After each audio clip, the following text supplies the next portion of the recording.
दोस्तों, वंदे मातरम। थंबनेल में दिया हुआ टाइटल मैं मानता हूं कि भयानक है, लेकिन जब भी हम एस्ट्रोलॉजिकल वीडियोस देते हैं तो उनका तात्पर्य यही होता है कि आने वाले समय में जो भी कोई खतरा है उसे भांप लिया जाए, आप लोगों को उसका इंडिकेशन दे दिया जाए ताकि आप लोग सतर्कता रखें। खप्पर योग के बारे में अगर आज मैं व्याख्या करूं तो सबसे पहला वीडियो दिया था मैंने 22 अप्रैल 2020 को।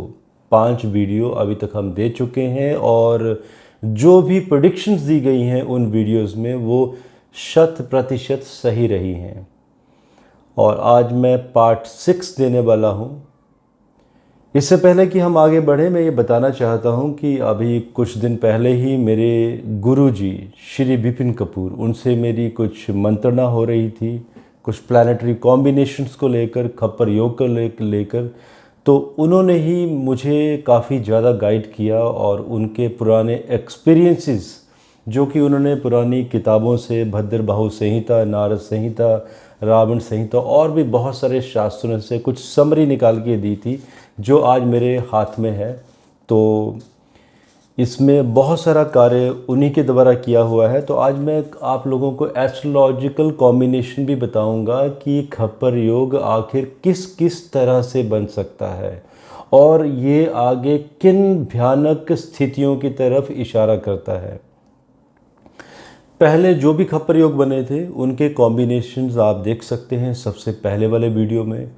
आज जो कॉम्बिनेशन बनने वाले हैं, जो अभी नया खप्पर योग बनेगा, इसके कॉम्बिनेशन देखिए किस तरह से बनते हैं कि अगर 3 संक्रांतों को लगातार, संक्रांत से अभिप्राय होता है जब सूर्य राशि परिवर्तन करता है, अगर 3 संक्रांत लगातार, जो कि अगर शनिवार, रविवार, मंगलवार को आती है तो वो भी खप्पर योग कहलाता है, जो कि अभी ऐसा कोई कॉम्बिनेशन नहीं है।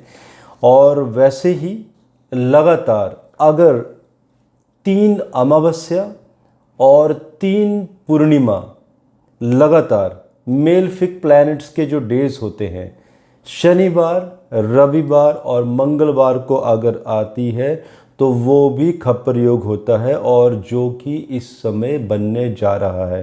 किस तरह से देखिए, मैं डेट्स भी बताऊंगा। जो लोग ज्योतिष के स्टूडेंट हैं, आप पंचांग में भी देख सकते हो, वैलिडेट कर सकते हो। और बल्कि खतरनाक स्थिति ये बनने वाली है कि खप्पर योग तो बन ही रहा है और 3 अमावस्या और 3 पूर्णमासियों को ये कॉम्बिनेशन भी बन रहे हैं, और साथ साथ में उसी समय सूर्य और चंद्र ग्रहण भी आने वाले हैं, और साथ में 5 शनिवार, 5 रविवार और 5 मंगलवार मंथ वाइज। जैसे कि अगर हम भाद्रपद मास की बात करें, भाद्रपद मास की अमावस्या, जो लोग रिजल्ट सुनना चाहते हैं वो कोई 5 या 6 मिनट आगे जा सकते हैं वीडियो में।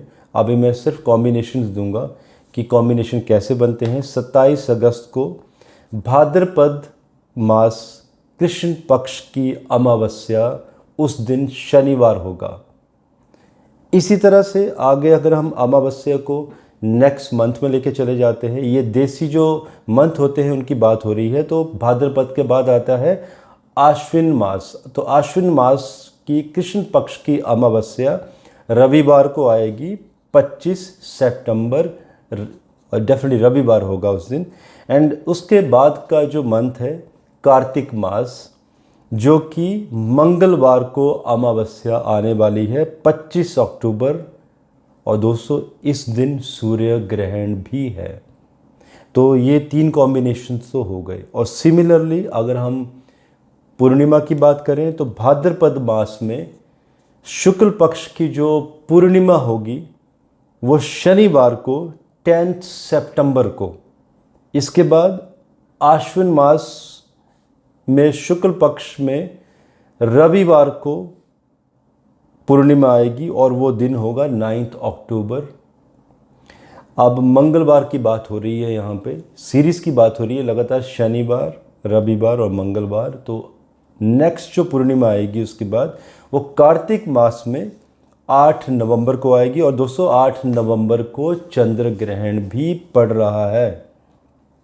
सो आप सोच सकते हैं कि this is not a good combination. तो ये जो आगे प्रेडिक्शंस बनती हैं, तो इसमें प्रेडिक्शंस का क्या इशारा होता है कि ये जो समय है 13 अगस्त से लेकर 10 सितंबर के बीच में, क्योंकि भाद्रपद मास इसी में चलेगा और इसी में 5 शनिवार भी आएंगे। तो मैं कॉन्क्रीट समरी दूंगा एंटिटीज़ में, बाकी आप व्याख्या खुद भी कर सकते हैं। तो शास्त्र कहते हैं हमारे कि इसमें अगर ऐसे कॉम्बिनेशन बनते हैं तो ईशान कोण में एक बहुत बड़ा भूकंप,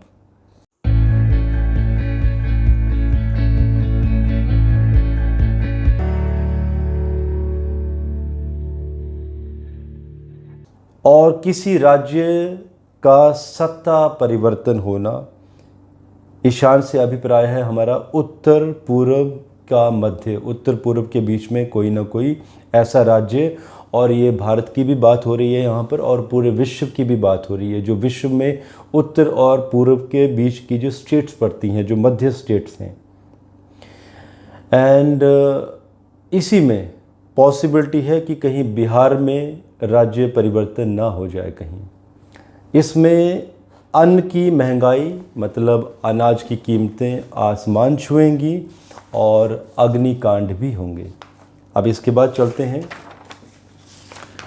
आश्विन मास, जो कि 11 सितंबर से 9 अक्टूबर के बीच में चलेगा। दोस्तों आगे मेटल्स का भी बताऊंगा इसमें मैं आप लोगों को। तो ये क्या इशारा करता है कि 5 रविवार भी हैं इसमें आश्विन मास में, खप्पर योग तो है ही है। तो ये कहता है कि दुर्भिक्ष, देश में दंगे, पूर्व में बहुत बड़ा भूकंप, यहाँ से हमारा अभिप्राय हिमालय में एक बहुत बड़े भूकंप से भी दिखाई दे रहा है, और कहीं सत्ता परिवर्तन, राज्य परिवर्तन होता हुआ दिखाई दे रहा है। और दोस्तों ये जो कॉम्बिनेशन है आगे मंगलवार के, ये भी देखिए, कार्तिक मास जो कि 10 अक्टूबर से 8 नवंबर के मध्य। तो इसमें योग है कि जिस मंथ में 5 मंगलवार आ जाते हैं उसमें कहीं राज्य भंग, ये पूरे विश्व की ही बात कर रहा हूँ मैं, भारत के साथ साथ। और पृथ्वी पर मारकाट, जनसंख्या, मानव जाति का कम होना, मतलब जनसंख्या की कमी होना, कोसों दूर दिया जलना, मतलब मारकाट, दंगे, गृह युद्ध, जातीय दंगे, मजहबी दंगे, और साथ में पार्टियों के बीच में आंतरिक विद्रोह होना। तो ये इशारा करता है कि कहीं मारकाट की संभावनाएं और कोई बहुत बड़े जातियों के बीच में दंगा होना, जिसमें जनसंख्या, आबादी का कम होना। मेरे पहले वीडियो में भी इसी तरह से मैंने इशारा किया था उसमें कि जनसंख्या में करेक्शन होने के योग बन रहे हैं। ये छठा पार्ट है, पहला पार्ट आप ज़रूर देखिएगा एक बार। अब आते हैं दोस्तों कार्तिक मास में 5 मंगलवार, जिसमें यस हमने बताया कि एक तो कहीं 5 मंगलवारों में कहीं ना कहीं राज्य भंग, पृथ्वी पर मारकाट, दंगे, शनि मकर राशि में भी होंगे उस समय, जो ये इंडिकेट करता है कि यूरोप में कोई बहुत बड़ी तबाही होती हुई दिखाई दे रही है। यूरोप में युद्ध, यूरोप में बर्बादी होती हुई नज़र आ रही है। और ये खप्पर योग शनिवार, रविवार, मंगलवार, ये एक अच्छा कॉम्बिनेशन नहीं है, क्योंकि ग्रहण भी इसी मध्य पड़ रहे हैं।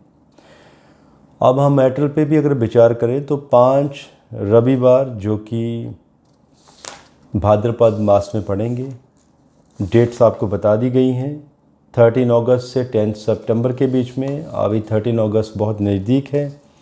गोल्ड के बारे में मैंने पहले भी प्रेडिक्शन की थी आप लोगों को। तो ये क्या इंडिकेशन देता है कि सोना महंगा होगा इसी ड्यूरेशन में, और कोई बहुत बड़ी महामारी, कोविड से भी हमारा अभिप्राय है। कोविड के बारे में मैंने पहले भी प्रेडिक्शन दी है कि ये मार्च 2025 तक चलेगा, उसके बाद ही नॉर्मलाइज होना शुरू होगा।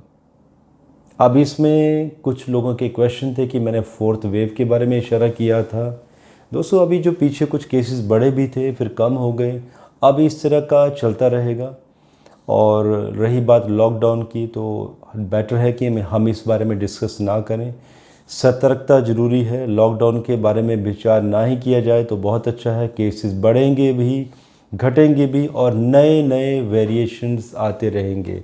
तो महामारी से अभिप्राय ये भी है कि कोविड का कोई नया वेरिएंट आना और भी कई तरह की जो मौसम में चेंजेस होते हैं उस तरह से कुछ नए रोगों की उत्पत्ति होना, जैसे कि मंकी वायरस भी पीछे आ चुका है और इसके बारे में हमने प्रेडिक्ट भी किया था कि मंकी वायरस किस डेट से इस तरह का नया वेरिएंट आएगा और उसी डेट को भी आया था। और ये भी खप्पर योग से ही विश्लेषण किया गया था इसके बारे में, और जिसमें अंगारक योग की तरफ भी इशारा बनता था। अब नेक्स्ट आता है 5 शनिवार, जो कि कॉम्बिनेशन बनेंगे 11 सितंबर से लेकर 9 अक्टूबर के बीच में। तो ये तेल, क्रूड ऑयल एंड लोहा इसमें बहुत महंगा हो जाएगा और दंगे, उपद्रव, अग्निकांड ये संभावनाएं ज़्यादा बढ़ जाएंगी और तेल के कहीं कुओं में आग लगने के भी यहाँ पर चांसेस बनते हैं। अब 5 मंगलवार जो कि कार्तिक मास 10 अक्टूबर से 8 नवंबर के बीच में, दोस्तों ये वो समय है जब अनाज बहुत महंगा हो जाएगा। अब इसमें आगे कुछ और भी डिस्कस कर लेते हैं कि कार्तिक अमावस्या जो कि मंगलवार, रविवार, शनिवार को हो तो और साथ में स्वाति नक्षत्र अगर आ जाता है तो लिखा है भद्रबाहु संहिता में कि लोगों का विनाश, मानव जाति का खत्म होना, कोसों दूर दिया जलना और बहुत बड़े बड़े दंगे होना, युद्ध होना और महामारियों का बढ़ना और नए नए रोगों की उत्पत्ति होना। और भाद्रपद मास में शनिवार हो तो एक पॉइंट और भी बचा हुआ है कि तेल का महंगा होने के साथ साथ पिता और पुत्र का आपस में विद्रोह होता है। इससे हमारा जो डीकोड करने का तरीका ये है, क्योंकि शास्त्रों में तो पिता पुत्र लिखा है जो कि कहीं अर्थ नहीं बन रहा है किसी भी एंगल से, तो आप ऐसे भी डीकोड कर सकते हैं कि जनरेशन में एक बहुत बड़ा गैप दिखाई देना। जो नई जनरेशन है कुछ ऐसा करेगी कि पुरानी जनरेशन को वो बातें पसंद नहीं आएंगी, तो इस तरह से एक गैप भी कंसिडर किया जा सकता है। तो दोस्तों ये जो भी कॉम्बिनेशंस हैं अच्छे नहीं हैं। विश्व में युद्ध की संभावनाएं दिखाई दे रही हैं इन कॉम्बिनेशंस के थ्रू। अनाज महंगे होते हुए नज़र आ रहे हैं, तेल, गोल्ड, सिल्वर, मेटल्स इनके रेट भी बढ़ते हुए नज़र आ रहे हैं और साथ में दंगों की स्थिति। सो खप्पर योग एक अच्छा कॉम्बिनेशन यहाँ पर नहीं माना जाएगा। और रही बात सूर्य ग्रहण और चंद्र ग्रहण, ये क्या इशारा करते हैं उस समय, इसके ऊपर मैं अलग से वीडियो दूंगा आप लोगों को। तब तक मुझे इजाज़त दीजिए। धन्यवाद। भारत माता की जय।